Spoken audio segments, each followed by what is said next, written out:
A couple weeks ago, we looked at the best games of the 2021 playoffs. Now, let's look at the best performances. We'll split this up. Top 5 pitchers, top 5 hitters. Let's start with the pitchers. Here are the 5 that couldn't crack the list. Jesse Chavez, at the ripe old age of 38, appeared in 7 games and gave up no earned runs, including getting the start in Game 4 of the NLCS. Kenley Jansen pitched 7 innings over 8 games, only picked up 1 save, but gave up 0 earned runs, striking out 14 and walking 1. Brusdar Graterol broke out in the playoffs. 9 innings, 1 run, 0 walks. Ryan Presley also gave up 1 run over 9 2/3 innings, striking out 14 and walking 2.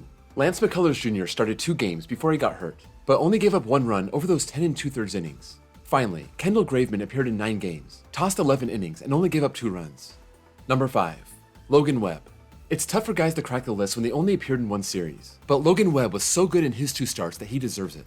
Over those 14 2/3 innings, he allowed 1 earned run. That was the double by Seager that drove in betts, giving the Dodgers the lead in Game 5 of the NLDS. He did dominate with 7 2/3 shutout innings in Game 1, striking out 10, walking none, scattering 5 hits, and picking up the win.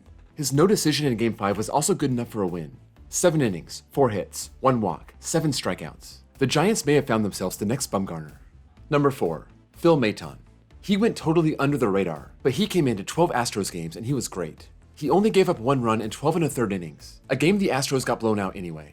He was a key right-handed arm, and he got the Astros through those vital middle innings, almost always without damage. 14 strikeouts, 3 walks, 9 hits, a .97 whip, and a .73 ERA. Maton wasn't a flashy arm out of the Houston bullpen, but he was as reliable as it gets. Number 3. Ian Anderson. 4 games started, 4 Braves wins. He threw 5 shutout innings in Game 3 of the NLDS, giving up 3 hits, walking none, striking out 6, and led the Braves to a 3-0 win and control of the series. He only went 3 innings in his first NLCS start, giving up 2 runs before he even gotten out, but he didn't give up anything more. He started the pennant clincher also, giving up 1 run over 4 innings before letting the bullpen take over.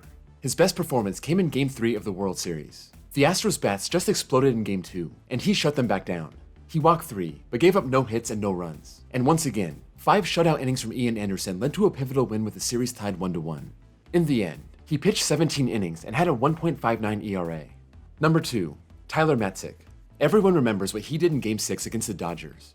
Up 2 in the 7th, Matzek came in with runners on 2nd and 3rd and nobody out. He struck out Pujols, Souza, and Betts, and it was the signature moment of the game and Matzek's playoff run. But he also appeared in 13 of the 16 games, picked up 5 holds, 3 wins, and gave up 3 runs in 15 2/3 innings. I should mention, 2 of those runs came in NLCS Game 2. He walked Mookie Betts, struck out the next 2. They decided to intentionally walk Will Smith, and then Luke Jackson gave up a double to Chris Taylor, driving in both runners that belonged to Matzek. That's a sucky way to get pinned with 2 earned runs. Matzek was the Braves' go-to setup guy, and he finished with a 1.72 ERA. Number 1.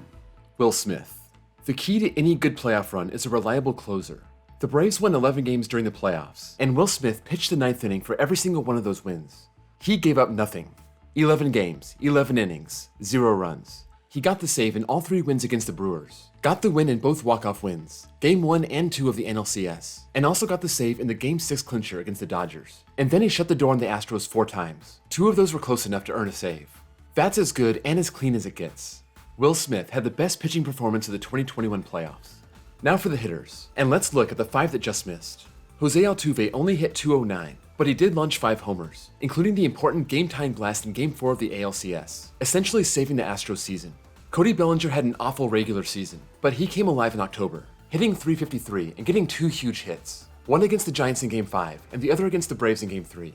JD Martinez hit .344 with 3 homers and 10 RBI, an OPS of 1135, including a grand slam against the Astros. Rafael Devers also had an OPS of over 1,000, including 5 bombs and 12 RBI. Finally, ALCS MVP Yordan Alvarez was money against the Red Sox, finishing the postseason with an OPS over 1,000, along with 13 walks, more than anyone else in the playoffs. Number 5. Kyle Tucker. He only hit .279 with an OPS of 874, so why does he place ahead of the other guys with an OPS of over 1,000? The playoffs are all about getting those runs home, and nobody did it better than Kyle Tucker, notching 15 RBI, along with 4 homers and 5 stolen bases. Tucker did tons of damage against the White Sox and the Red Sox, but he didn't get a single RBI in the World Series, despite getting 6 hits. Number 4. Freddie Freeman. I know he started the NLCS with 7 straight strikeouts, but he followed those 2 games with 5 hits over the next 2 games. He hit .304 with an OPS of 1045. He launched 2 homers against the Dodgers, 2 against the Astros, but his blast against Josh Hader in Game 4 of the NLDS was the biggest one, breaking a tie and clinching the series. 5 homers, 11 RBI. Freddie Freeman was money in the playoffs. Number 3. Chris Taylor. If this was his last run with the Dodgers, he left a lasting impression. He kicked it off with a walk-off homer to win the wildcard game, broke a 2-2 tie in Game 2 of the NLCS with a bases-loaded double, and kept the Dodgers' hopes alive in Game 5, scoring a 3-home-run game. In 11 games, he hit .351 with 4 home runs, 12 RBI, and a league-best 1202 OPS. He got hot at the right time, and everyone saw him go off, right as he's about to sign a big free agent contract. Number 2. Eddie Rosario. He was unstoppable in the NLCS, hitting .560 and an OPS of 1647, walking off the Dodgers in Game 2, collecting 4 hits and 4 RBI along with 2 home runs in Game 4, and provided the dagger with a 3-run homer off Walker Buehler in Game 6. He cooled off in the World Series, only hitting .227 with no homers and no RBI, but he was the main driver behind winning the Braves the pennant. Over 16 games, he hit .383, 1073 OPS, 3 homers and 11 RBI, and his 23 hits led the majors in 2021. Number 1.